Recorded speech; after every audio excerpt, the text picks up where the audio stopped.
When we went towards the airplane, the flight staff that we dealt with, the pilot came out and stood in the airway and said something to every soldier as they came in. The flight attendants were extremely cordial and gentle. They didn't put up with any gruff, but they were very caring and loving to these soldiers. This was America sending their healthy young men to go off to war, and the flight attendant had to know that some of those people would never come back. First night I am there, there's incoming mortars that killed somebody in a building next to me. So it became real. So the first night you're there, you have mortars and there's a kill. Killing people. What was your own state of mind? Sometimes veterans say they were eager to put their training to work. Others say they were kind of indifferent. Others say they were apprehensive. How would you describe your own state of mind? I would, I would say some apprehensive, but I knew that I was better trained than anybody I was likely to deal with, except for my commanding officers. And I had the training and the skill, and I could do things to save the lives of the soldiers I was with. And that with involvement of 5 years of ROTC, which drives patriotism and obedience. And so it's like, I got a job to do, I'll go do it. And if I don't make it, I don't make it. But I was prepared to do my job. And what was your job? What did I know you do a lot of different things, but what was your primary job when you were in? I was an infantry platoon leader. Now, I was extremely lucky. It was a mechanized infantry. So we had armored personnel carriers. So I had command of 4 armored personnel carriers and the troops assigned to those carriers. And we had 10 times the ammunition a regular infantry platoon would, and 3 or 4 times the firepower. A regular infantry platoon would not have 6 50 caliber machine guns. And you worked primarily or completely in Tainan province, right? In Tainan, northwest of Saigon. It's primarily Ninh province. We would, every day when we were clearing the road, we were about a kilometer away from the Cambodian border. And there were times that we actually sat there with binoculars watching trucks drive up close to the border and people unloaded from the trucks. And we couldn't do anything about it. These were NVA probably. Right. Yeah, NVA. And you couldn't do anything about it. Nope. So I'm assuming this is before the invasion of Cambodia of 1970. The invasion comes a little bit later. Yeah, I did have not very much later, I did have an interesting experience because after about 6 months, I was transferred to be the liaison between division and brigade. And so I went back and forth every day. And the pilot and I were told to stay away from areas where there is danger, fly 5,000 feet or higher, do your mission, don't do anything to rescue anybody. And me, and more importantly, the documents I carry were very, very important. So I was sharing information the division needed to know about what happened with the brigade, fatalities, and whatever else. And I was taking back the marching orders. I was responsible to then pencil those in with a marker for the next day. And then I would do that.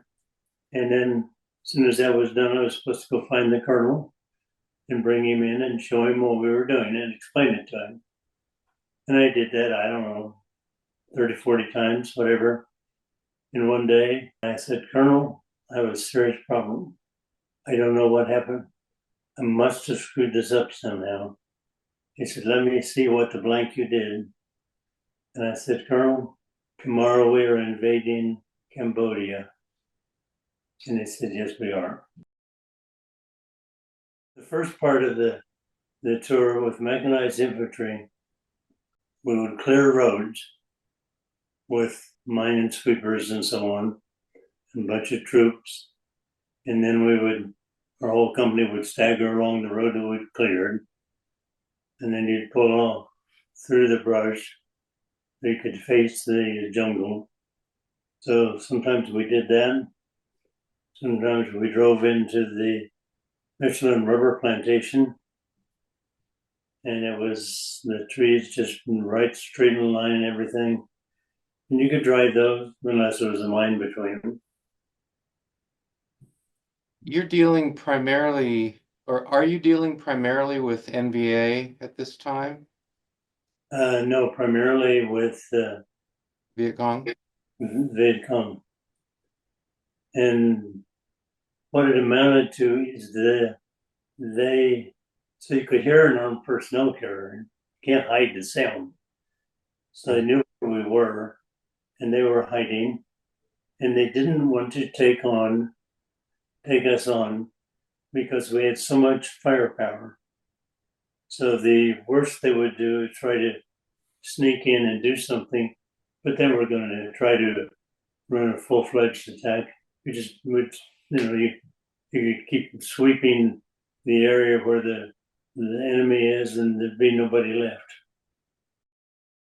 I don't know, but I felt like it was 120 degrees with a humidity of 120. So you put your uniform on, and then you put on your flak jacket, and you're sweating so bad you're probably rusting out your flak jacket, and so you just you deal with that. But it was the really, really bad temperature in the daytime, and at night the rains could come down, and it would probably be 50 degrees, raining real hard. You couldn't see anything, and that's when the Viet Cong would do what they were going to do. One time we were assigned to a tank platoon. So there were 4 tanks and 4 of us. And just sitting around on the bottom of the mountain. And we were watching up with a gigantic telescopes and everything. And we looked up there and we saw this person climbing in and out of a hole on the mountain. We looked through the telescope, we adjusted the device, and the tank commander said, you can go ahead and punch the button. I did. Big explosion. I killed him. That's what I was supposed to do. But that's a whole change in your life. Even today, I don't have PTSD issues. I don't really want to talk about it either. I don't really want to talk about knowingly, deliberately killing people. It's not the way I was raised, and that's probably not the way you were raised. We're not supposed to go kill people. But I know how to, that's for sure. So at these instances when you see the enemy and you do your job, you're doing your job, you're doing what you've been trained to do, and part of that is these Viet Cong on whom you call the artillery, if they're not taken out, then the next day they might get an American soldier. So all of that's part of the story. But you say, these experiences changed you forever, and that's obviously an incredibly serious thing to not just to talk about it, but you can visualize it, you can see it. You can see those Viet Cong still, you can see the artillery coming in on them. There's one place where we've done a whole lot of artillery prep, And then they set us down in helicopters. And we checked the area. And there, I don't know, 8, 10, 15 Viet Cong, that probably NVA soldiers on the ground, an arm missing, a head missing, and there was a body laying there stinking. And I had to very carefully insist, trooper, don't you dare touch one of those bodies. I don't care what they got. You're not going to go get something they call, because you never know what is sitting there. You Oh, take some kind of IUD, if you will, whether the bodies have been booby trapped. right? Right. Because there was a reason they didn't take them with them. Maybe because the person was already dead and they couldn't do anything. But in any event, it's pretty easy to set up a booby trap. That particular time, a good number of the enlisted men, private first class, were high school dropouts. And I'm not saying they were not intelligent. I'm saying that when they dropped out of high school, that was saying something about their willingness to learn and follow, mildly rebellious, if you will. When I got there, shortly after I was out in the field, my platoon sergeant and I were discussing our exact location. And some of those soldiers were getting around us to watch what's going on. They were going to watch this second lieutenant get screwed. And the sergeant and I agreed, if we are here, the smoke round we order will be over there. Or it will be over there if we're not. We agreed on that. I was right and he was wrong. Now that was scary, that he was wrong. But the troops saw that. And like the next day or so, we received some action and ran over mine, and kind of happened frequently. And I had wounded people and incoming. And so the platoon sergeant was kind of stuttering and trying to figure out what to do. And so I said, I don't have that. And I said, Delta 54 to Bravo 62, I have a contact fire mission from here to there. This is the mission. The next thing you heard was shot out. And then I called the medevac, and the soldiers around me said, I might not like this guy, but he's going to save our lives. They would protect me. They did not want me to be in danger. What is one of the stories of the old men who end up? My recollection of that is we were, in this case, we were going through the rubber plantation, and there's this person carrying an ox cart being pulled by a water buffalo, and he's loaded with what looks like hay. And we just kind of sort of observe. And what got our attention was he started running away. Not a good thing to do. So we chased after him, captured him, and turned him over to the Vietnamese that were with us, the local. And we don't know what happened. Probably was not pretty. But we were told that night, at midnight, there was going to be an invasion. And so we had everybody awakened at midnight, fully loaded.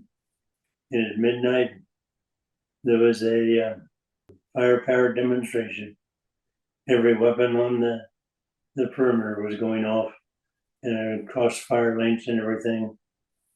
And we went out there the next morning and found a finger here and a part of an arm there. I don't know what happened. Don't know what he told him. Probably were not nice to him at all. And I know that's not the torture isn't even the best way to get information. But in that situation, it seemed like they got good information. But I don't know.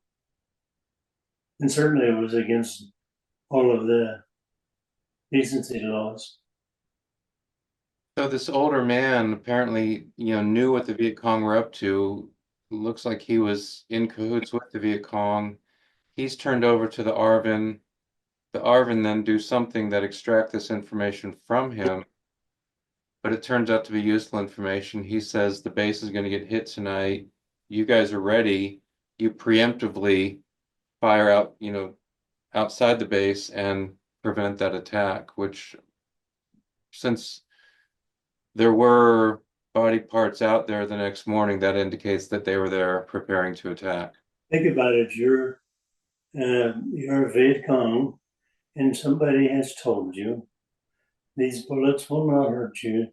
These guys will be asleep. There's nothing to worry about. The worst thing that could happen is there'll be one soldier that sees us coming in. It's no big deal. Don't worry about it. And then all hell breaks out. One time we were going down a road and a small child, 5, 6, threw a box upon the APC, and the person threw it back and exploded when it got to him. You just never know. This is a little kid did that. Yep. Did you feel like you could trust your Arvin allies in country? No. There were times an Arvin platoon would go with my platoon, and we'd be out in the field.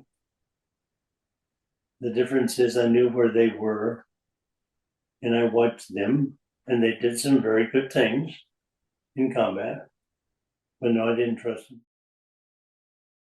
You're in South Vietnam in 1970, and one of the themes of the conflict is after the Tet Offensive, there's kind of a change, and it seems that some of the social problems back in the States seem to filter into what's going on in Vietnam.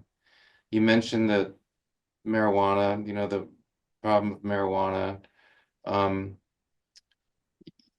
and there's also a fragging incident that happens. What was that fragging incident? So we had a fragging incident. Our company had pulled back to Public Aid to Tain in, and we pulled back for a week of rest and relaxation and refresh everything and clean your weapons and all that stuff.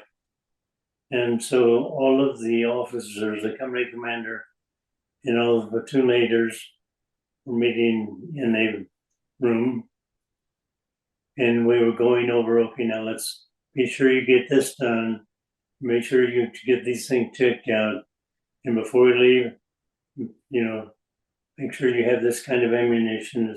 So it was all strategized, and we finished.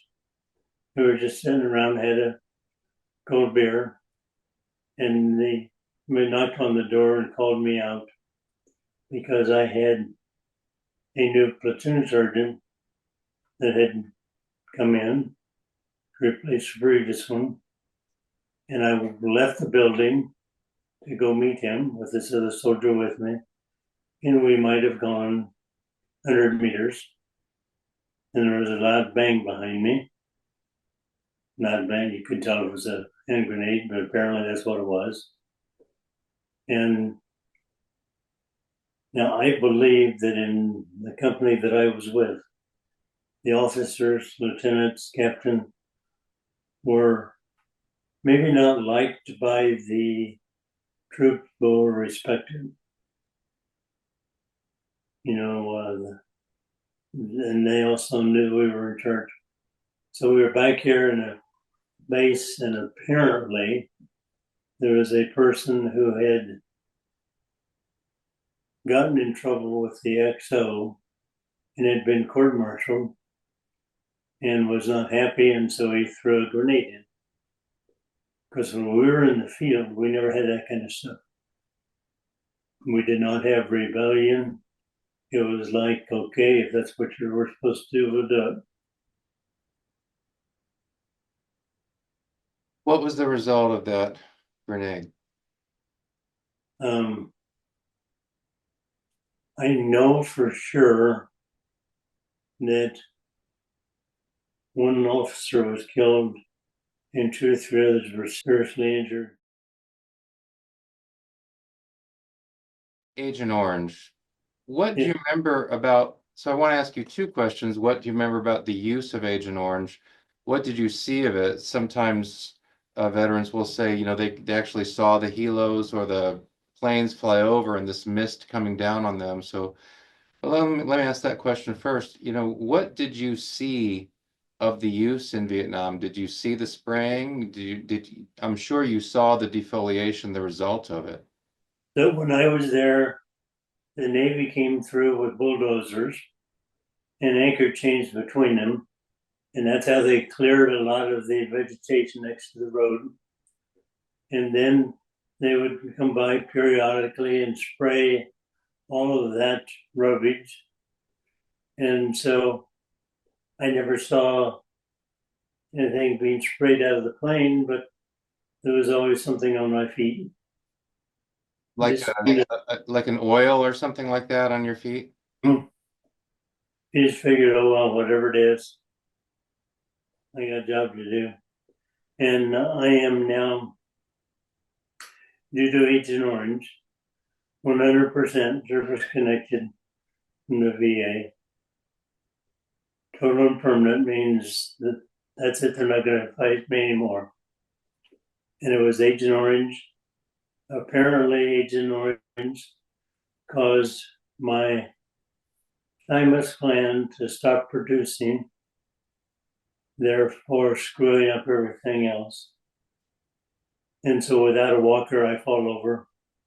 They had to have had some information that it was likely to have long-term negative effects. Now, having said that, I would far rather have long-term effects than die because the area was not cleared. Right, that's part of it, right? Because you've got all these long-term problems that come from Agent Orange, but it did, on the other hand, give the Viet Cong fewer places to hide. That's right. And they basically had to hide Yeah. say 2 to 3